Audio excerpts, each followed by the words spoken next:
जी नमस्कार दोस्तों, आप सभी का आपके अपने परिवार आईडी एग्जाम में स्वागत है। तो कैसे हैं आप सभी के सभी। उम्मीद करते हैं कि आप सभी अच्छे होंगे और आपकी तैयारी भी अच्छी चल रही होगी। तो दोस्तों, जैसा कि आप सभी को पता है कि डेली आपकी एक practice set railway group D का आपको करवाया जाता है, जिसमें आपके जीके, जीएस, साइंस और करंट अफेयर्स के क्वेश्चंस होते हैं और इनमें कुल मिलाकर के आपके 40 क्वेश्चंस होते हैं। इन 40 क्वेश्चनों में से आपके साइंस, जीके, जीएस और करंट अफेयर के क्वेश्चंस सभी कुछ इंक्लूड रहता है। तो दोस्तों, इन 40 क्वेश्चनों में जो क्वेश्चंस का जवाब आपको आता हो कमेंट बॉक्स में बताइएगा और लास्ट में ये भी बताइएगा कि आपके इन 40 क्वेश्चनों में कितने क्वेश्चंस सही हुए हैं। और चैनल पे नए हैं तो चैनल को सब्सक्राइब कर बेल आइकन को दबा दीजिए ताकि आगे आने वाले क्लासेस के नोटिफिकेशन आप तक पहुँचते रहें। तो चलिए दोस्तों, कंटिन्यू करते हैं आज की क्लास को। तो आज का फर्स्ट क्वेश्चन कह रहा है, निम्नलिखित लोकसभाओं में से किसने 5 वर्षों से अधिक की अवधि तक कार्य किया है? चौथी, पांचवी, आठवीं या छठी?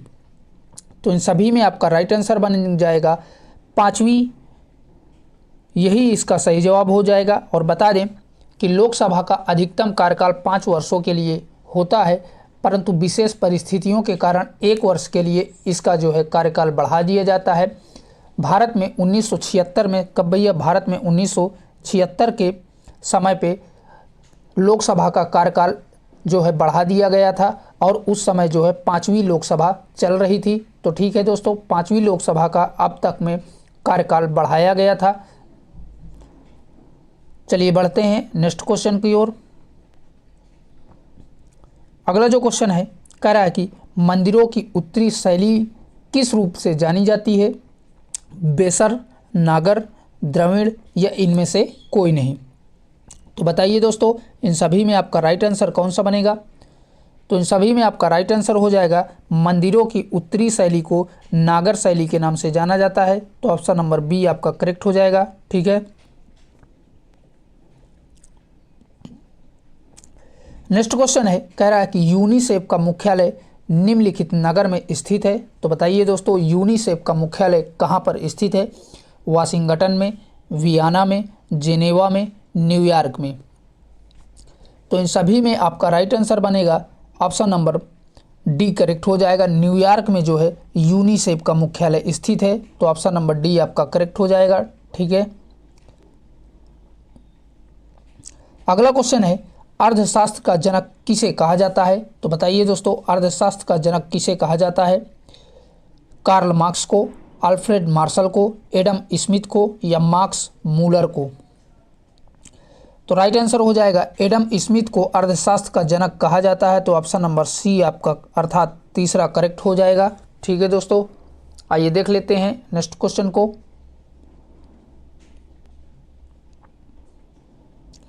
क्वेश्चन कह रहा है, जायरे का पुराना नाम था। तो बताइए दोस्तों, जायरे का पुराना नाम क्या था? लाइबेरिया था, कांगो था, बेनिन था या इनमें से कोई नहीं? तो इन चारों में से आपका राइट आंसर बनेगा ऑप्शन नंबर सी करेक्ट हो जाएगा। जायरे का पुराना नाम बेनिन था। ठीक है, आइए देख लेते हैं नेक्स्ट क्वेश्चन को।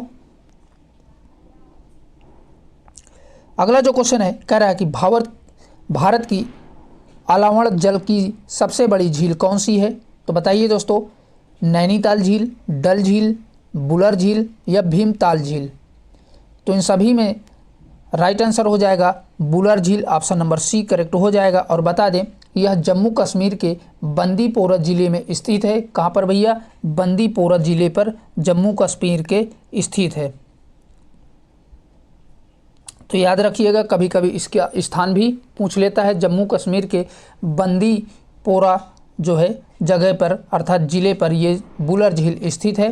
ठीक है, और सबसे अलावण जल की सबसे बड़ी झील भी मानी जाती है। अगला जो क्वेश्चन है कह रहा है कि भारत पर सबसे पहले आक्रमण करने वाले कौन थे? तो बताइए दोस्तों, भारत पर सबसे पहले आक्रमण करने वाले कौन थे? ये आपका अभी ग्रेजुएट लेवल एनटीपीसी में पूछा हुआ क्वेश्चन है, जून के महीने में जो हुआ था 2025 में। आर्य ने, फारसी ने, अरबी ने या यूनानियों ने? तो इन सभी में आपका राइट आंसर बनेगा ऑप्शन नंबर ए। भारत पर सबसे पहले आक्रमण करने वाले आर्य थे, तो ऑप्शन नंबर ए आपका करेक्ट हो जाएगा।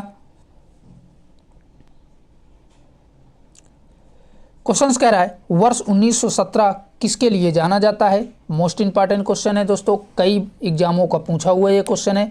तो बताइए दोस्तों, वर्ष 1917 किसके लिए प्रसिद्ध है। फ्रांस की क्रांति के लिए, प्रथम विश्व युद्ध की समाप्ति के लिए, वाटरलू का युद्ध, और लास्ट कह रहा है रूसी क्रांति। तो इन सभी में आपका राइट आंसर हो जाएगा 1917 भारतीय इतिहास में रूसी क्रांति के नाम से जाना जाता है, तो ऑप्शन नंबर डी आपका करेक्ट हो जाएगा। ठीक है दोस्तों, आइए देख लेते हैं अगले क्वेश्चन को। क्वेश्चन कह रहा है चक्रवात कब होता है। तो बताइए दोस्तों, चक्रवात कब होता है। इसके ऑप्शंस हैं जब केंद्र का दाब और चारों ओर का दाब बराबर होता है। दूसरा कह रहा है जब चारों ओर निम्न दाब होता है। तीसरा कह रहा है जब केंद्र में निम्न दाब और चारों ओर उच्च दाब होता है। और लास्ट कह रहा है जब केंद्र में उच्च दाब और चारों ओर निम्न दाब होता है। तो इन सभी में आपका राइट आंसर हो जाएगा ऑप्शन नंबर सी करेक्ट हो जाएगा। जब केंद्र में निम्न दाब और चारों ओर उच्च दाब होता है तभी जो है चक्रवात आते हैं, तो ऑप्शन नंबर सी आपका करेक्ट हो जाएगा। ठीक है, अगला जो क्वेश्चन है कह रहा है कि भारतीय अर्थव्यवस्था किस प्रकार की अर्थव्यवस्था है।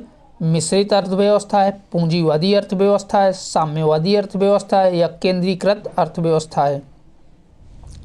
तो राइट आंसर बनेगा भारतीय अर्थव्यवस्था मिश्रित अर्थव्यवस्था है, तो ऑप्शन नंबर ए आपका करेक्ट हो जाएगा। आइए देख लेते हैं अगले क्वेश्चन को। अगला जो क्वेश्चन है कह रहा है कि विश्व की सबसे लंबी नदी कौन सी है। तो बताइए दोस्तों, विश्व की सबसे लंबी नदी कौन सी है। गंगा है, नील है, अमेजन है, ब्रह्मपुत्र है। तो दिए गए ऑप्शनों में सबसे बड़ी जो है विश्व की लंबी नदी नील नदी है। ठीक है, तो ऑप्शन नंबर बी आपका करेक्ट हो जाएगा। और बता दें यह उत्तर की ओर बहने वाली एक प्रकार की नदी है और इसकी लंबाई 6853 किलोमीटर के करीब है। कितनी भैया, 6853 जो है किलोमीटर के करीब इसकी लंबाई है और यह उत्तर की ओर बहने वाली एक प्रकार की नदी है। आइए देखते हैं नेक्स्ट क्वेश्चन को।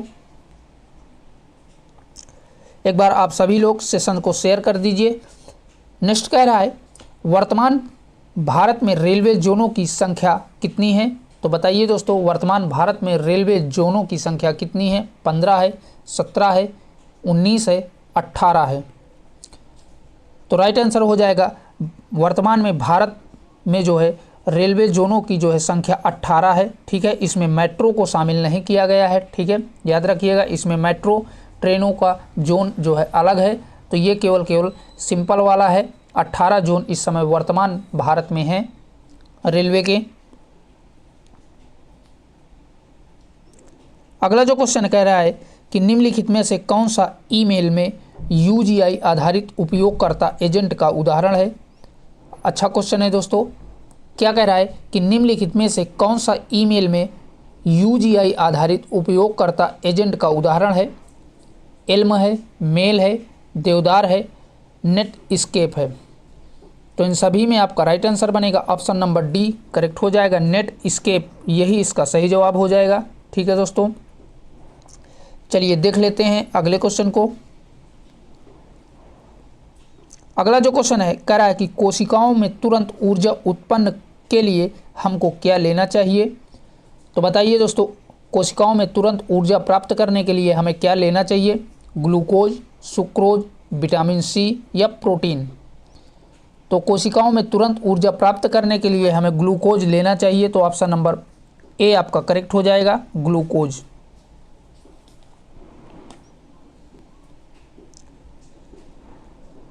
क्वेश्चन कह रहा है मानव शरीर में स्नायु किसके बने होते हैं। तो बताइए दोस्तों, स्नायु किसके बने होते हैं। श्वेत रेशे और कुछ पीत प्रत्यास्थ रेशे के, केवल पीत रेशे के, केवल श्वेत रेशे तंतु के, या पीत रेशे और पेशी रेशे। तो इन सभी में आपका राइट आंसर बनेगा मानव शरीर में स्नायु श्वेत रेशे और कुछ पीत प्रत्यास्थ रेशों से मिलकर के बने होते हैं, तो ऑप्शन नंबर ए आपका करेक्ट हो जाएगा। आइए देखते हैं नेक्स्ट क्वेश्चन को।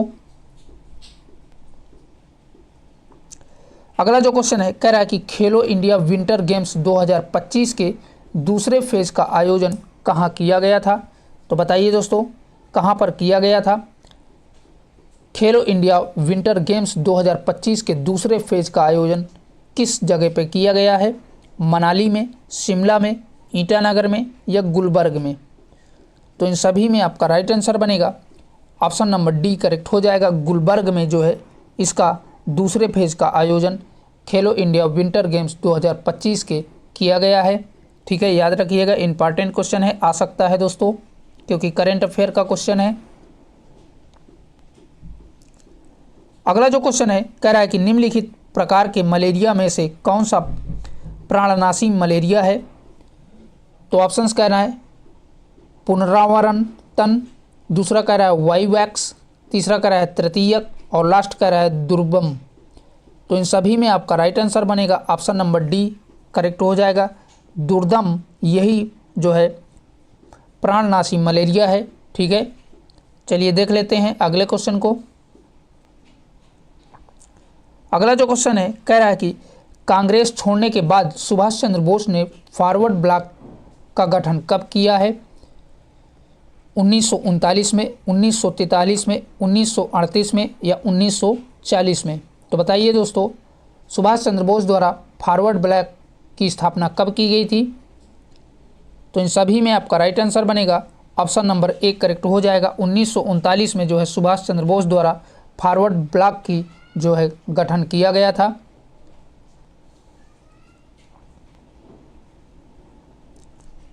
अगला क्वेश्चन है हाल ही में रेलवे बोर्ड का नया अध्यक्ष और मुख्य कार्यकारी अधिकारी किसे चुना गया है। मोस्ट इंपॉर्टेंट क्वेश्चन है, आ सकता है दोस्तों ये। तो बताइए दोस्तों रेलवे बोर्ड ने अपना नया अध्यक्ष और मुख्य कार्यकारी के रूप में किसे नियुक्त किया है। रमेश कुमार सिन्हा को, सतीश कुमार को, विनोद यादव को या राजकुमार अवस्थी को। तो इन सभी में आपका राइट आंसर हो जाएगा रेलवे बोर्ड ने अपना नया अध्यक्ष सतीश कुमार को जो है चुना है अभी हाल ही में फरवरी में। तो ऑप्शन नंबर बी आपका करेक्ट हो जाएगा।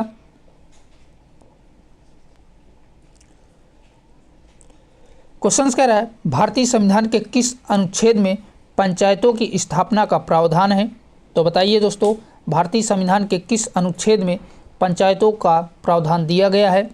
अनुच्छेद 245 में, अनुच्छेद 246 में, अनुच्छेद 243 में या अनुच्छेद 250 में। तो राइट आंसर बनेगा अनुच्छेद 246 में जो है भारतीय संविधान में इसका पंचायती राज की स्थापना का जो है वर्णन दिया गया है। तो अनुच्छेद 246 आपका करेक्ट हो जाएगा। आइए देखते हैं अगले क्वेश्चन को। अगला जो क्वेश्चन है कह रहा है कि भारत का सबसे ज़्यादा कमाई करने वाला रेलवे स्टेशन कौन सा है। तो बताइए दोस्तों भारत का सबसे ज़्यादा कमाई करने वाला रेलवे स्टेशन कौन सा है। नई Delhi railway station, Howrah railway station, Lucknow Charbagh railway station या कानपुर सेंट्रल रेलवे स्टेशन। तो बताइए इन चारों में से आपका राइट आंसर कौन सा बनेगा। तो इन सभी में आपका राइट आंसर हो जाएगा ऑप्शन नंबर एक करेक्ट हो जाएगा। नई दिल्ली रेलवे स्टेशन यही जो है भारत का सबसे ज़्यादा कमाई करने वाला रेलवे स्टेशन है अभी हाल ही के आंकड़ों के अनुसार। आइए देखते हैं नेक्स्ट क्वेश्चन को।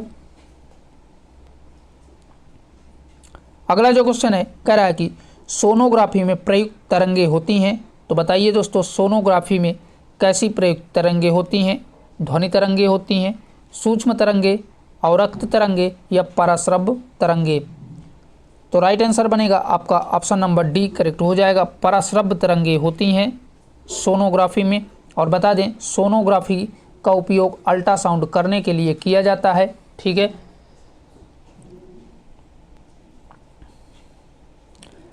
नेक्स्ट कह रहा है यदि कोई पिंड एक वृत्त में एक समान चाल से घूमती है तो ऑप्शन है इस पर कोई बल कार्य नहीं करता, दूसरा कह रहा है इस पर कोई कार्य नहीं किया जाता, अगला कह रहा है इस पर कोई त्वरण उत्पन्न नहीं होता और लास्ट कह रहा है इसका वेग एक समान रहता है। तो इन सभी में आपका राइट आंसर हो जाएगा यदि कोई पिंड एक वृत्त पर एक समान चाल से घूमती है तो इसका वेग एक समान रहता है। तो ऑप्शन नंबर डी आपका करेक्ट हो जाएगा। ठीक है दोस्तों, आइए देखते हैं अगले क्वेश्चन को। अगला जो क्वेश्चन है कह रहा है कि CRL पुणे द्वारा बनाया गया भारतीय सुपर कंप्यूटर जो विश्व में चौथा सबसे तेज और एशिया में सर्वाधिक शक्तिशाली है वह कौन सा है? तो ऑप्शंस कह रहा है सागा है, वर्गो है, एका है या परम है।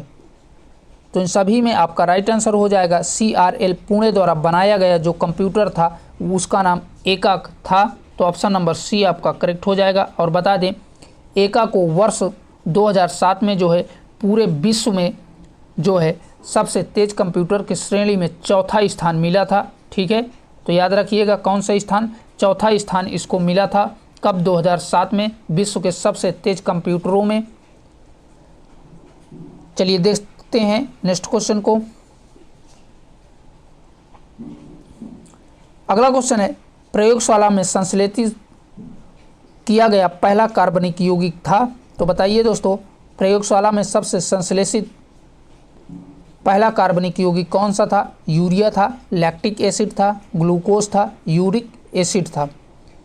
तो राइट आंसर बनेगा ऑप्शन नंबर ए करेक्ट हो जाएगा। यूरिया जो है सबसे पहले प्रयोगशाला में संश्लेषित की गई थी। और बता दें कि यह जो है 1828 में कृत्रिम रूप से बनाई गई थी। कब भैया? 1828 ईस्वी में कृत्रिम रूप से यूरिया को जो है बनाया गया था प्रयोगशाला में सबसे पहले। तो याद रखिएगा, कभी कभी इसका सन भी पूछ लेता है।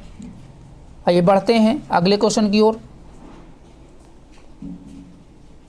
अगला जो क्वेश्चन है कह रहा है कि निम्नलिखित कथनों में से कौन सा सत्य है? तो बताइए दोस्तों इनमें से कौन सा कथन सत्य है? तो पहला कह रहा है पृथ्वी सबसे सघन ग्रह है, ये भी आपका सही है। दूसरा कह रहा है शुक्र पृथ्वी से सबसे निकट ग्रह है, ये भी सही है। अगला कह रहा है प्लूटो को बौने ग्रह की श्रेणी में रखा गया है, ये भी आपका सही है। अगला कह रहा है बृहस्पति सबसे द्रुत गति से घूमने करने वाला ग्रह है, तो ये भी आपका सही है। तो कूट के माध्यम से देखेंगे राइट आंसर कौन सा बनेगा। तो इन सभी में आपका राइट आंसर हो जाएगा ये सभी। ठीक है, तो ऑप्शन नंबर डी आपका करेक्ट हो जाएगा, ये सभी। आइए देखते हैं अगले क्वेश्चन को। अगला जो क्वेश्चन है कह रहा है कि निम्नलिखित में से किस में कार्बन का अधिकतम प्रतिशत अंतर्विष्ट होता है?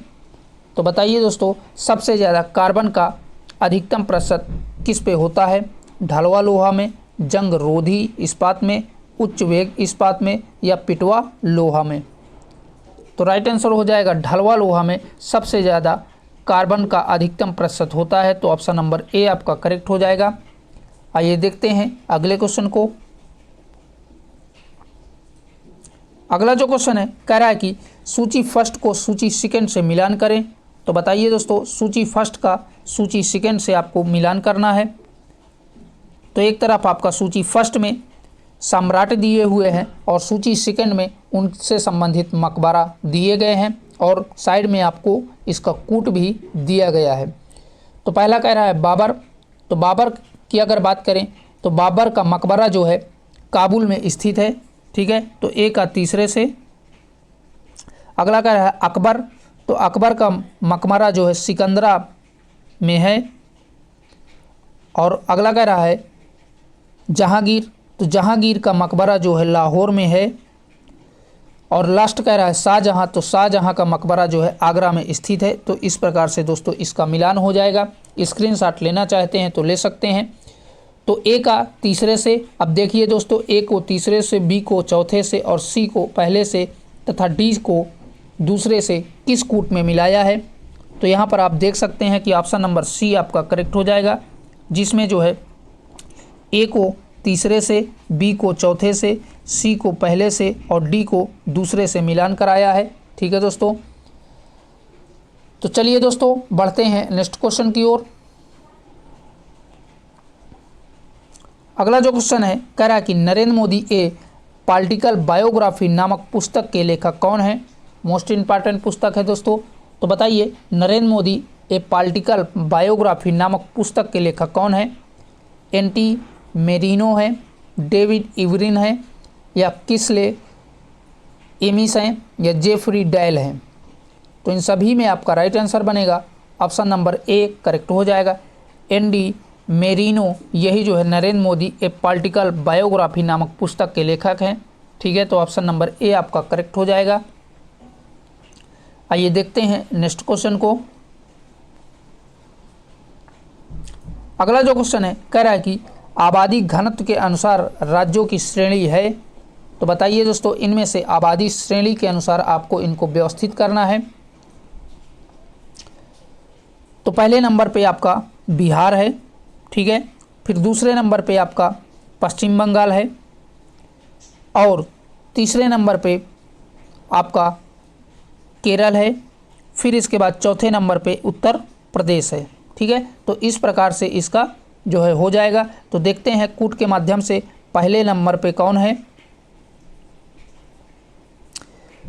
तो कूट के माध्यम से इनमें से आपका राइट आंसर हो जाएगा ऑप्शन नंबर बी करेक्ट हो जाएगा, जिसमें पहले बिहार है, फिर दूसरे में क्या है, तीसरा वाला है पश्चिम बंगाल, फिर आपका दूसरा वाला है केरल, और फिर लास्ट में आपका उत्तर प्रदेश है। तो इस प्रकार से इसका right answer option number B वाला कूट के माध्यम से सही हो जाएगा। और बता दें यह आंकड़ा जनगणना 2011 के अनुसार का है।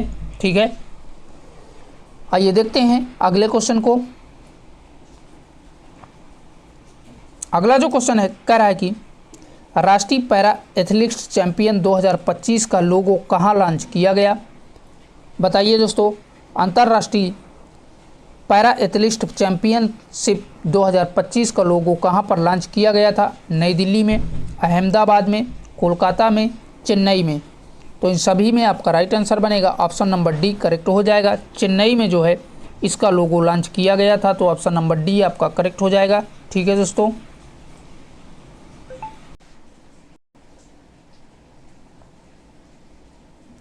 अगला क्वेश्चन है कह रहा है कि पादप के फेफड़े हैं। तो बताइए दोस्तों, पादप अर्थात पौधे के फेफड़े किसे कहा जाता है। पत्तियां, जड़, तना, पुष्प। तो राइट आंसर बनेगा पत्तियों को जो है पादप का फेफड़ा कहा जाता है, अर्थात पौधे का फेफड़ा कहा जाता है। तो ऑप्शन नंबर ए आपका करेक्ट हो जाएगा। अगला क्वेश्चन है धान की खेती सबसे पहले किस काल में प्रारंभ हुई है। तो बताइए दोस्तों, धान की खेती सबसे पहले किस काल में प्रारंभ की गई थी। नवपाषाण काल में, पुरापाषाण काल में, मध्यपाषाण काल में, या प्रोटो हिस्टोरिकल काल में। तो राइट आंसर बनेगा ऑप्शन नंबर ए करेक्ट हो जाएगा। धान की खेती सबसे पहले नवपाषाण काल में की गई थी। तो ऑप्शन नंबर ए आपका करेक्ट हो जाएगा। आइए देख लेते हैं अगले क्वेश्चन को। अगला जो क्वेश्चन है कह रहा है कि किसके गणतंत्र में बुद्ध ने महापरिनिर्वाण प्राप्त किया है। तो बताइए दोस्तों, किसके गणतंत्र में जो है महात्मा बुद्ध ने अपना महापरिनिर्वाण किया था। मल्ल के, लिच्छवी के, शाक्यों के, या पालों के।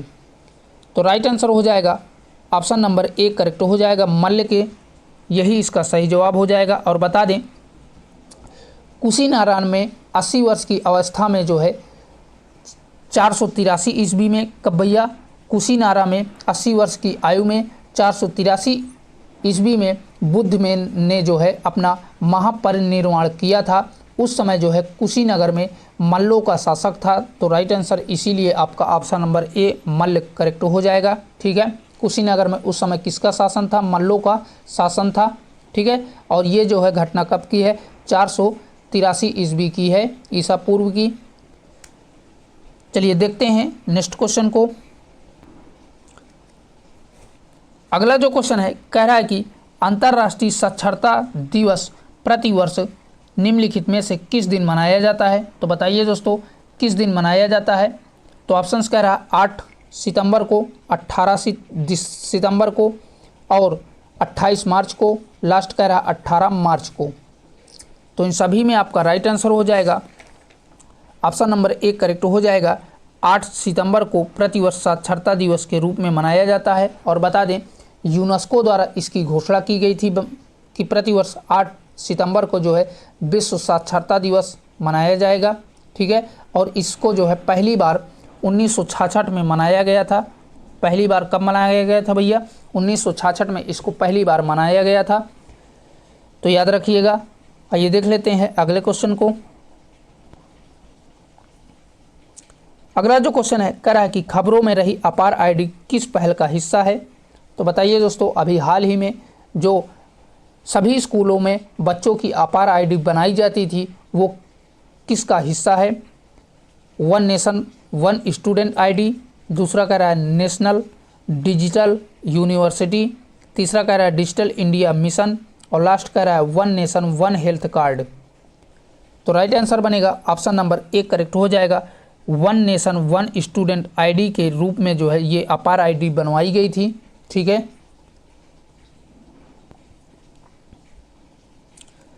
क्वेश्चन कह रहा है प्राचीनतम भारतीय सभ्यता का नाम बताइए। तो बताइए दोस्तों, सबसे प्राचीनतम सभ्यता कौन सी थी। सिंधु घाटी सभ्यता, मिस्र सभ्यता, मेसोपोटामिया सभ्यता या इनमें से कोई नहीं। तो राइट आंसर बनेगा ऑप्शन नंबर ए, सिंधु घाटी सभ्यता सबसे प्राचीनतम सभ्यता मानी जाती है। तो ऑप्शन नंबर ए आपका करेक्ट हो जाएगा। आइए देख लेते हैं अगले क्वेश्चन को। अगला जो क्वेश्चन है कह रहा है कि आईसीसी चैंपियन ट्रॉफी 2025 का टाइटल किस टीम ने जीता है। तो बताइए दोस्तों, किस टीम के द्वारा आईसीसी चैंपियन ट्रॉफी 2025 जीता गया है। भारत के द्वारा, न्यूजीलैंड के द्वारा, ऑस्ट्रेलिया के द्वारा या दक्षिण अफ्रीका के द्वारा। तो राइट आंसर बनेगा भारत के द्वारा जो है ये ट्रॉफी जीती गई है। तो ऑप्शन नंबर ए आपका करेक्ट हो जाएगा, भारत। अगला क्वेश्चन है कह रहा है कि प्रथम राजीव गांधी राष्ट्रीय सद्भावना पुरस्कार किसको प्राप्त हुआ है। तो बताइए दोस्तों, किसको जो है प्रथम राजीव गांधी राष्ट्रीय सद्भावना पुरस्कार प्राप्त हुआ है। मोरारजी देसाई को, मदर टेरेसा को, JRD टाटा को या इनमें से कोई नहीं। तो राइट आंसर हो जाएगा मदर टेरेसा को पहला राजीव गांधी राष्ट्रीय सद्भावना पुरस्कार जो है प्राप्त हुआ है। तो ऑप्शन नंबर बी आपका करेक्ट हो जाएगा। और बता दें, यह पुरस्कार प्रतिवर्ष राजीव गांधी के जन्म दिवस पर 20 अगस्त को दिया जाता है। कब भैया, 20 अगस्त को जो है ये प्रतिवर्ष राजीव गांधी जी के जन्म दिवस पर दिया जाता है। ठीक है, तो याद रखिएगा। और पहली बार इसको मदर टेरेसा को मिला था।